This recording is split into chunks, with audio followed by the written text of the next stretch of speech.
beautiful for snow. Where are you gonna throw it?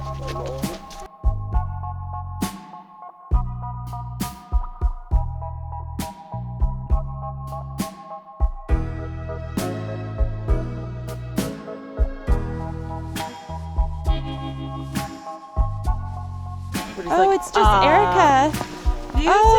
Oh, dancing in the snow.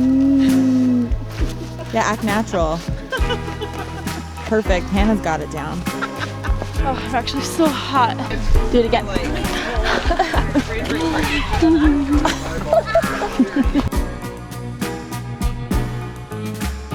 There's the moon. Mom, that's snow. That is snow. It has been, I don't even know how long, very long time. We have a lot to talk about, you and I. Welcome to the Hannah McNeely channel. It is still alive and well. I actually realized I probably shouldn't be in such a chipper mood because I have some sad news to share, but it happened a long time ago, which is why my mood is this way. It's January now and this happened before Thanksgiving. You guys remember Rooney, the dog that we adopted from Eric's dad who passed away? We had to put Rooney down very sadly before Thanksgiving. It was an incredibly hard decision to make, but we both believe we made the right decision and we believe it was a real mercy to her. If anyone has been in a situation where you had to decide to put an animal down, it is so difficult to know the right thing to do. And I felt really nervous, to be honest, thinking like, oh, I'm gonna be judged because I have to tell you what happened, you know, because I was planning to take you along the journey. I was planning to include Rooney in my videos, like every video for you guys to see Rooney and see how she's doing, but frankly, she was not doing as well as we thought when we initially got her. She wasn't a very safe or predictable animal in our home with small children. That was definitely an aspect too. And you guys know I really don't need to explain myself, because if someone out there is judging me, then they haven't been in this situation themselves probably, and they definitely don't know our situation. So I hope you guys can just trust that we're like really nice people and we're not irresponsible with our pets. It was just a really crappy situation. We didn't ask for this and we did the very best that we could. And I want you to know, like, we were committed to this dog. I literally hired a dog trainer for a 13-year-old dog. So yeah, but I really believe she's in a better place and she's happier now. She went through such traumas, so much during the death of her person. So we're glad we could give her some sort of peace and happiness at the end of her days, and goodbye to Rooney. We're very sad about it.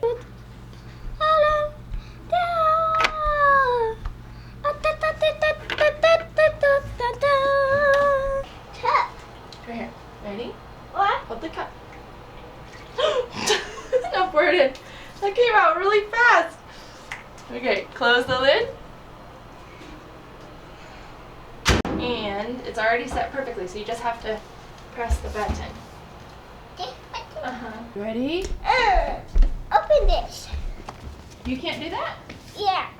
Okay. Not open it.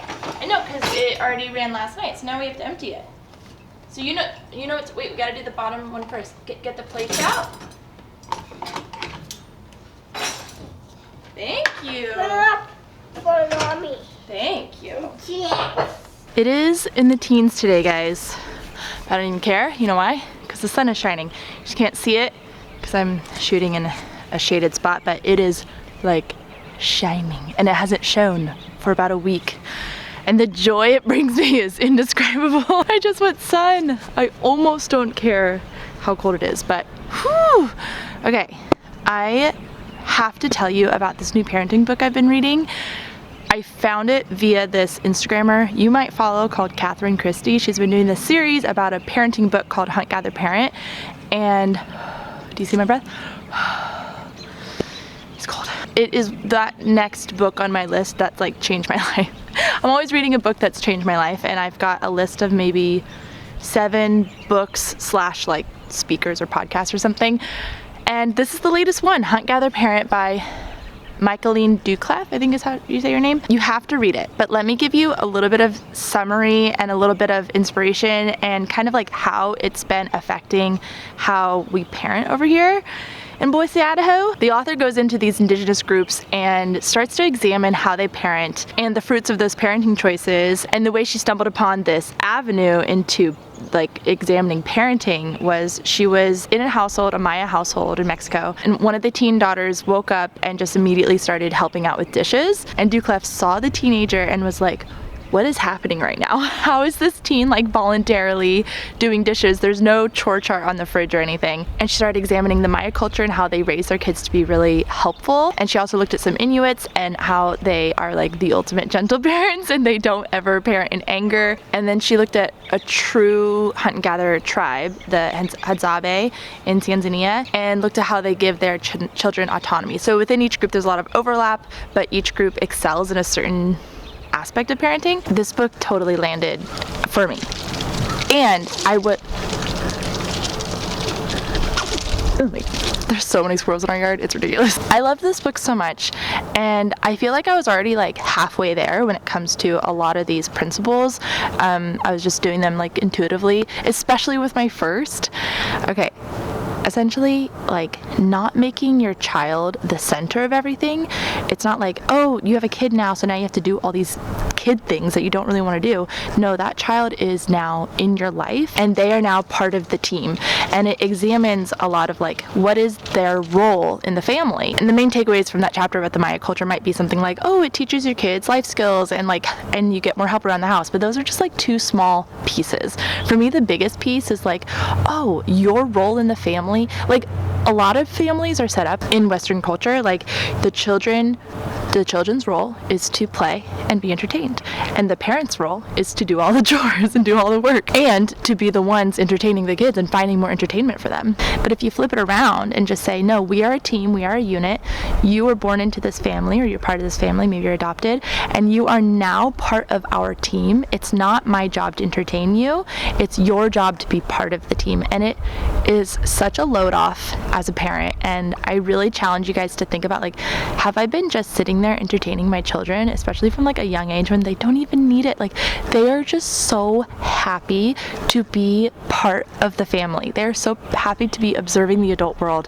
And then there's like a lot of tips and information about how to bring your kids into being more helpful. So I've been leaning into that a lot more. I used to be like, no, mommy did the dishes.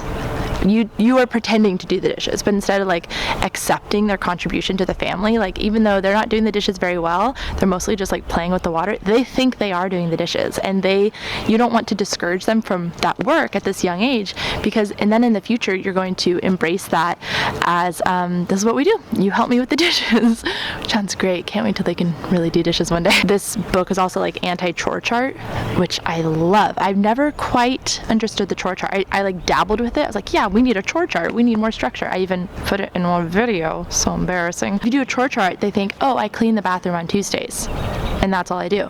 This way of parenting is teaching them to notice what needs to be done and just continually doing it every day, because we're part of the family, and that's what we do as parents. That's what we do as moms. So like, they need to learn this as well. It's a skill to be learned. Probably the biggest thing that has been a kind of transformation in our life, in our household, from reading this book and from Catherine Christie's inspiration, is decluttering the toys, like massive purging. We still have a lot of toys because Cosmo just had a birthday and we just did Christmas, and I didn't think it was right to just like take all those away. It felt very wasteful. It feels wrong, so I'm gonna give him some time with those toys.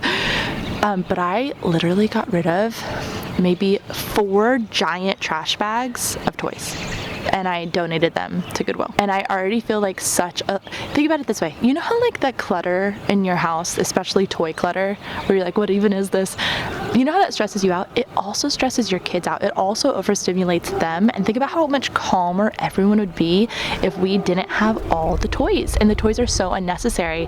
And the idea is that the fewer items you have that are just like children entertainment items that you have in your house, the more they will become interested in the adult world and will be able to interact in a way that they are like a full-fledged member of the family. And this is what the author of the book talks about a lot. When we treat the children like you are to be entertained while I get all the work done, it's like they have a special membership, like a VIP membership, rather than you are a full, it gives them like a full connection to the family, like at a deeper level. I just love it so much. I'm so inspired by it. I need to move the camera. So that's been huge. And if you probably are like, yes, of course I need to declutter the toys. That's how I felt. Because in the beginning, when I just had my one, I definitely was minimal. I was super minimal. I was like, don't need that. I was like, get that out of here. I don't want that. I don't want that. And then the toys just kind of creep in. People give you toys and you're like, okay, they really like it. And all of a sudden I had so many toys. And I got rid of like books that we don't love. I'm like, get rid of these. Get them out of my house. Another really big principle in the book is like talking less, controlling less, giving fewer commands. And you might wonder, like, how does that really affect anything? It's actually huge. Children need fewer words. Sometimes we just talk at them especially when we're like lecturing. We're like, this is an amazing lecture. They're gonna hear this and they will understand. No. Lecturing just like does not work. And not even just lecturing, just like telling them no, don't do that. They get like very overwhelmed by it. And they're also like stripping of their autonomy. And the book really explores that concept and it's super interesting. Anyway, that's just the primer. I really hope you guys read it and let me know what you think. It's really good. I don't agree with like everything in the book. I'm not just here to like put my full stamp like this is what Hannah believes, but much of it I am so into. And what I think this is so cool about how it translates to our homeschool journey is like there's a lot of like letting go, like just let them be. And I'm really just inspired by this daily by watching my 5-year-old in particular, by like letting him be and like watching what he learns. And we really pumped the brakes on any anticipation of formal academics in any way. Even though we're doing it at home, it's still considered like formal academics if you're like, we are now learning to read, we are now learning to write, and having like homeschool time. And I have just completely released that and it's been amazing. I wish I could just sit down and tell you all the wonderful things that are happening, but I don't have time for that. And this oh my gosh, here I go. And this actually, sorry, I had to move the camera again. The sun is creeping all over the place. But this actually brings me to our partner today, IXL. So listen up if you are a parent of children, whether they are in school or they're homeschooled. If you're a parent who just wants your children to thrive academically. So in this whole experience of pulling back and letting my 5-year-old just like be who he is and letting him learn in his own way, I've realized that like me just trying to like do homeschool really hard, especially at such a young age, just wasn't good for our relationship and it was not ideal for him. He has this amazing, strong personality that has really challenged me to live out my own beliefs that children should be, in so many words, like in charge of their own education. And when my son is ready for more formal academics, he's going to love IXL because he'll be able to work on his own subjects without me telling him what to do. IXL is one of the most trusted learning platforms in the classroom and in homeschools globally. They have K-12 interactive learning with math, language arts, science, and social studies. So it's something that like actually grows with your child. And there are video tutorials and games. There's audio support, and most importantly, there's recommendations for each specific child with their unique needs. Now, here's what I love about IXL as a homeschool mom. IXL kids get accustomed to taking tests and it's automatically graded so you don't have to do anything. Now, as homeschool parents, our children are learning in a very different way than kids in traditional school, which I love. And most of the time in homeschool families, children aren't given many opportunities to take tests. Now, why would you even want to take a test? Because taking tests is a skill that is very helpful if you are going to pursue any type of formal education. Listen, one of the biggest reasons we are avoiding putting our kids in school is to not take tests and keep up with arbitrary standards that don't fit my unique child. But that doesn't mean test taking doesn't have a place. If my kids are ever interested in any type of higher education or formal education, they will need to know how to take a test. IXL is going to be so handy for us because it's going to let our kids work on the specific areas that they need to hone up on, all while practicing test taking skills. Another benefit to IXL as a homeschool family is that your kids will get practice with specific skills and specific subjects that give them a new voice, a new teacher. Because I do believe that as mothers, we are the best teachers for our children, but sometimes it's so nice to be taught by someone else, and there's a lot of video tutorials in there, which is so helpful. By using IXL, my kids will be able to take ownership over these subjects, and they will be taught in a way that I just can't provide sometimes. And as as their mom, I get access to their progress reports to see how they're progressing over time and where there's areas that they could work on specifically for them. By the way, I just want to mention that IXL is not just for homeschool kids. I'm just speaking from my own experience. IXL is also designed for kids in school who need support in certain areas, especially for parents who are struggling to help with homework all the time. You guys have to try IXL for your kids and see how it enhances their learning for both homeschool kids and kids who go to school. And I have a special discount for you so you can try it. You get 25% off all the core subjects for the first month or the first year. Family memberships start at only $7.46 a month. Thank you so much to IXL for partnering today with me on this video.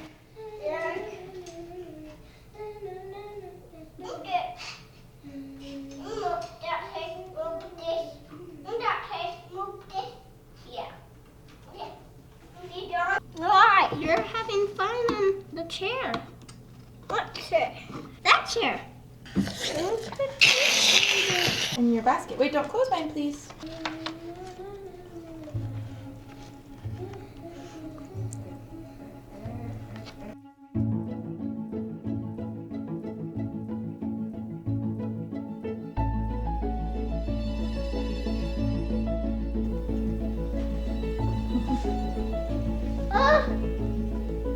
We'll redo it then.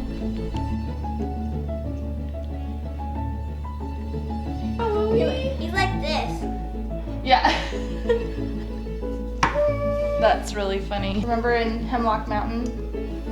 The bears on Hemlock Mountain? Yeah. We made all these cookie cutters. Cookie cutter cookies. Alright, ready? Yeah. Will we put this one down? I like doing turn. You like when I do that? Yeah. Does it make you laugh? Can someone hold the chopping board for me? Thank you. I just don't you know that. Alright guys, let's put on the cookie cutters. No? That looks like a shoe. It totally does. Look like a boot. Yeah, I don't know what happened. Like boing boing. Look at the tree too.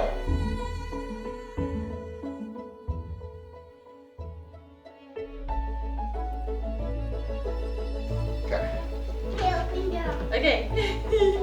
He's like, which of those tasks can I do? I can open the door. Okay. What? Don't touch this. Why? Goodbye, Christmas. Good riddance. Ah, humbug.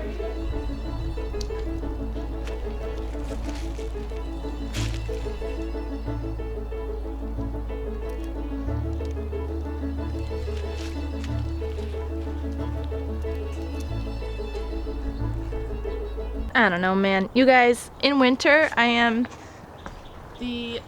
ever finding ways to get us outside. And I did this last year. We took our Christmas tree and instead of throwing it out, we just had the kids clip off all the branches and they had so much fun. My kids love that kind of stuff. So that's what we're doing again this year. That is I know we have a giant yard. People think, oh, you have a giant yard, it must be so easy to get outside. Yeah, in the summer, but in the winter, there's nothing to do. Like in the summer, we're gardening multiple hours every day, most days. I take that back. We often skip days because we're at the river. But if we want to just go outside and garden, it's right there, and we have ample opportunity to be out in the sunshine in the summer and spring and fall. But winter, it's just like, what do you do? Sometimes we're just standing there. I'm like, come on, everyone, we're getting outside. And we just sort of like stand there with our hands in our pockets with our face to the sun. And today I was like, well, maybe we can start cleaning up the garden because am I allowed to start? I should text Gabe. Am I allowed to start cleaning up the garden right now? Like, I haven't even taken down most of my tomato plants. That wouldn't be a bad idea, right? It's just something to do. And it's nice out, actually. It's like, I want to say 40 and sunny. That is so nice. Because we often don't get the sun here. Look, I'm even just squinting the whole time I talk to you. I was waiting in line on the 4th of July. Well, fireworks burst, I couldn't feel worse when I saw you cry. Am I running in place or just floating in space? Got my head in the clouds with my heart just hanging out. I wanna be loved by you.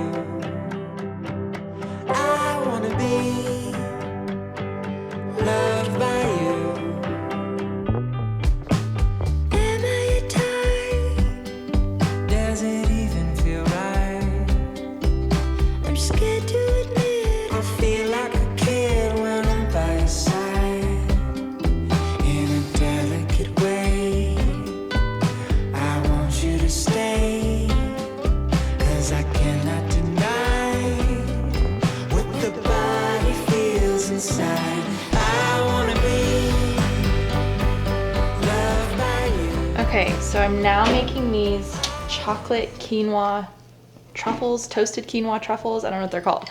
I can post the recipe. Okay, because we're going to a friend's house for dinner tonight and I'm bringing the dessert. And this is what I'm bringing. It's so good. My friend made it before.